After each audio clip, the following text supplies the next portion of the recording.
बाळा, आज तू खूप दुःखी आहेस. आतून पूर्णपणे तुटलेला आहेस हे आम्ही जाणतो.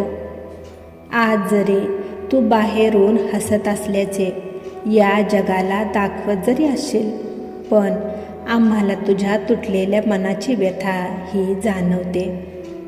बाळा, तू आमचे बाळ आहेस. तुझा आमच्यावर पूर्ण विश्वास आहे ना? मग एवढी कशाला चिंता करतेस? आज जरी तुझ्या वाटेत काटे असतील, लोक तुझ्यावर हसत असतील, तुला टोमणे मारत असतील, तुला नावे ठेवत असतील, पण तरीही तू घाबरू नकोस. ही तुझी आई नेहमी तुझ्या सोबतच आहे. आम्ही सर्व काही पाहत आहोत. त्यामुळे कितीही तुझ्या जीवनात अडचणी, अडथळे, दुःख येऊ दे, त्यावेळेस एक वेळेस तू बाहेरून हरलास तरी चालेल, पण तुमच्या मनातून कधीच तुम्ही हरू नका. कारण बाहेरची हार ही तात्पुरती असते, पण मनाची हार ही कायमची जखम देते. हे लक्षात ठेवा. ज्यावेळेस तुम्ही मनातून हरता त्यावेळेस सर्व काही संपते. पण बाळा, तुझ्या आत तुझ्या स्वतःवरचा विश्वास अजून जागा आहे. हे पाहून आम्हाला खूप आनंद होत आहे. यावरून तुम्ही अजून हरलेला नाही हे सिद्ध होत आहे. जोपर्यंत तुम्ही जिंकत नाही किंवा हारत नाही, तोपर्यंत ही जीवनाची लढाई ही अशीच चालू राहते. आणि एक गोष्ट लक्षात ठेव, तू आमचे लेकरू आहेस.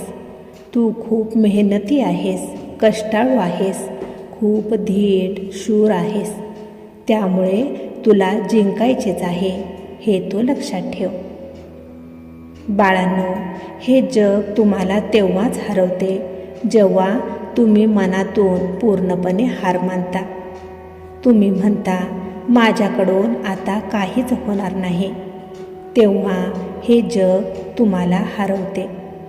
मनातून कधीच हार मानू नका, कारण मन हारले की तुमचे प्रयत्न थांबतात, तुमच्या आशा संपतात आणि तिथेच खरा पराभव होतो. हे लक्षात ठेवा. बाळांनो, या जगात अनेक यशस्वी लोक आहेत ज्यांनी त्यांच्या आयुष्यात खूप वेळा अपयशाला पाहिलेले आहे, झेललेले आहे, पण त्यांनी कधीच मनातून हार मानली नाही. ते रडले, कोसळले, पण त्यांनी स्वतःला कधीच कमी समजले नाही. त्यामुळे बाळा, तुलाही खूप यशस्वी बनायचे आहे, खूप मोठे बनायचे आहे. तुझ्या अपमानाचे तुला प्रत्युत्तर यशस्वी होऊन द्यायचे आहे. त्यामुळे तू देखील कधीच स्वतःला कमी समजू नकोस. जर समजशील तर तशीच राहशील. बाळा, आज जरी तुझी परिस्थिती तुझ्या विरोधात असली, लोक तुझ्या विरुद्ध असले, नशीब तुझ्यापासून पाठ फिरवत असले, तरीसुद्धा तुझ्या मनात तू एकच वाक्य ठेव की मी एकटा नाही, मी हार मानलेली नाही, मी अजून संपलेलो नाही. माझे स्वामी नेहमी माझ्या सोबतच आहेत. मग बघ, तुला लढण्याची, पुढे जाण्यासाठी कसे बळ मिळते ते. बाळांनो, मनात लढायला आग असेल तर वेळ बदलायला वेळ लागत नाही. आणि बाळा, तू काळजी करू नकोस. आम्ही नेहमी तुझ्या पाठीशी उभे आहोत. पण लक्षात ठेव, आमची मदत त्यांनाच मिळते जे मनातून खचत नाहीत, ज्यांचा त्यांच्या स्वतःवर पूर्ण विश्वास असतो. बाळा, आम्ही जाणतो आज तुम्ही खूप थकलेला आहात. त्यामुळे थोडी विश्रांती घ्या, पण माघार मात्र कधीच घेऊ नका. मैदान सोडून असे पळून जाऊ नकोस.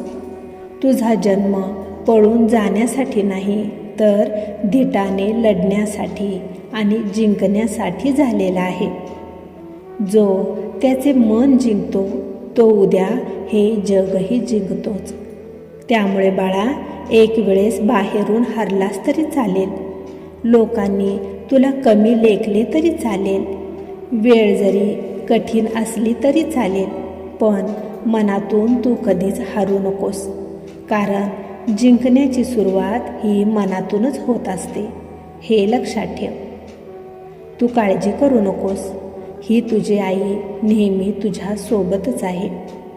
तू तुझ्या जीवनाची लढाई यशस्वीपणे पार पाडणार, हा आमचा पूर्ण विश्वास आहे. बाळा, असाच तुझ्या स्वतःवर तू पूर्ण विश्वास ठेव. तुझे कल्याण झाल्याशिवाय राहणार नाही. बाळा, तुझ्या या आईवर जर खरंच विश्वास असेल तर स्वामी माऊली लिहायला विसरू नकोस.